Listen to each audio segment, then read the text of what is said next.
உன் குடும்பத்துக்கு மேல மேல கல்யாணத்தை கொடுக்கக்கூடிய பெண்ணிவள். ஒரு வியாக்கியானத்துல சொன்னார், இந்த சகோதரிகளுக்கு சகோதரங்கிட்ட இருக்கிற வாஞ்சியை பாத்தியா, இந்த போக்குரீட்ட மறுபடியும் சம்பந்தமும் பண்ணணுங்கிறாளே. ஸ்னுஷேயம் தவ கல்யாணி புத்ரிகைகா பிரதீயதாம்.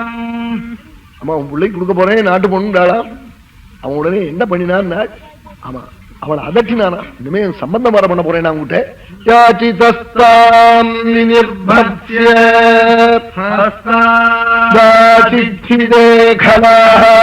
பிரசவிச்ச ஸ்திரீய புருஷன் கண்ணால் கூட பார்க்கப்படாது, தொட்டு புடிங்கி விட்டானா கையில இருந்து. ஹஸ்தாத்து ஆச்சிச்சிதே கலஹன்னா சுகாச்சாரியாள் என்ன பண்ணினா, நாளபோதயச்சிலா பிருஷ்டே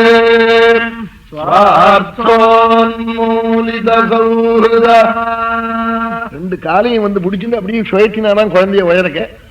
ஜெயில் மித்தம் கடப்ப கல்லு ஓங்கி வீசி அடிச்சானா.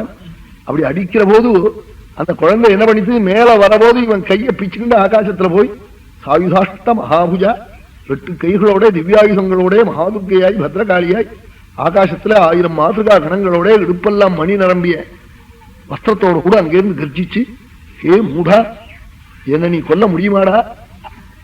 உன்னை கொல்றவன் இங்கே பிறந்து வளர்ந்துட்டு இருக்காண்டா. அசத்தே, உன்னை நான் இப்பவே வதம் பண்ணி விடுவேன். ஒரே ஒரு காரணத்தினால உன்னை நான் கொல்லலே. என்ன தெரியுமா, நீ தெரிஞ்சோ தெரியாமலோ என்னை கொல்றதுக்காக பிடிச்சது என் காலை பிடிச்சு விட்டோ என்னை விட்டுவிட்டேன் நாளா, மன்னிச்சேன் நாளா. பிடிச்சது என் காலையாக்கம் பிடிச்ச எதுக்காக விட்டுவிட்டேன் நாள்.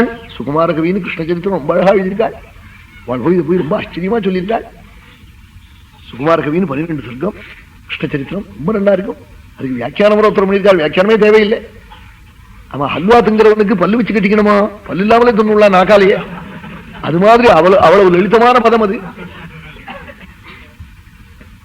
உடனே கம்சனுக்கே என்னத்துக்கு இப்படி எல்லாம் பண்ணணும் தோணித்தது. போய் நமஸ்காரம் பண்ணினான் வசுதேவரும் தேவகியும். ஜெயிலிருந்து விடுவிச்சான். நான் பண்ணதெல்லாம் வீணா போச்சு, பகவான் நினைச்சதுதான் சத்தியமா இருக்கு, பகவானுக்கு சங்கல்பம் தானே சத்திய சங்கல்பம், அதுதானே சரியாகும்னு கம்சன் அப்புறம் போய் வேதாந்தம் பேசுறான். இப்படி சுவாமி அங்க பிறந்து நந்தகோபர் தனக்கு குழந்தை பிறந்தான்னு நந்தஸ்வாத்மஜ உத்பன்னே ஜாதாஸ்ராதோ மகாமனா ஆஹூய விப்ராந்தைவஜ்ஞானே சுஜிரலங்கிருதாக. நல்ல வேத வித்துக்களையும் ஜோதிஷிகாலையும் கூப்பிட்டு ஸ்நானம் பண்ணி தானங்கள்லாம் பண்ணி நந்தகோபர் தனக்கு குழந்தை பிறந்துட்டான்ங்கிற சந்தோஷம் தாங்காம, என்ன ஆனந்தியமா சில காலங்கள்ல தானம் பண்றது. இந்த குழந்தை பிறந்த காலம், விவாகம், யஜ்ஞம், உபநயனம், இந்த காலங்கள் எல்லாம் கொடுக்கறது 1 கோடியா. அப்படி சிரேஷ்டமா தானங்கள்லாம் பண்ணினார் நந்தகோபர். சந்தோஷமா கொடுத்து நந்தகோகுலம் முழுக்க பெரிய மகோத்சவமா இருக்கு. அவன் கிருஷ்ணாவதார காலத்துல ஆகாசத்துல தேவதுந்து வாத்தியம், கந்தர்வ கானம், அப்சரசுகள் நத்தனம், புஷ்ப வருஷம் அப்படி ஜொலிக்கிறது. அதுல இருந்து நந்தகோகுலத்துல அஷ்டலட்சுமி வந்து வசிச்சார். ததாரப்யநந்தஸ்ய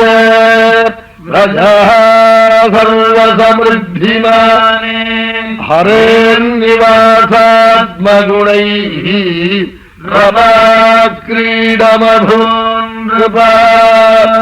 அனந்த கல்யாண குணநிலையான கோபாலன் அங்க பிறந்திருக்கா. சுவாமி வந்து கோபிகைகள் பார்த்து பகவானுடைய கல்யாண குணகணங்களை எங்க வீட்டுக்கு வீடு பேசுறாளா. அதனால என்னாச்சு, மகாலட்சுமி அங்கே ரமாக்கிரீடம் அபூன் இருப்பான் விட்டாள். அவன் ரமைக்கு ஆக்கிரீடம் ஆயிட்டு தான் நந்தகோகுலம். அவன் அரைனா காரனாக்கு தயிர் மோர் வித்த இடத்துல அஷ்டலட்சுமி வந்து உட்கார ஆரம்பிச்சுட்டாளா. எல்லாம் பகவத் குணத்தினுடைய பெருமை விட்டாள். ஹரேன் நிவாசாத்மகுணை ரமாக்கிரீடம் அபூன் இருப்பா நிருப்பான்னு சம்போதனம் பண்றாள்.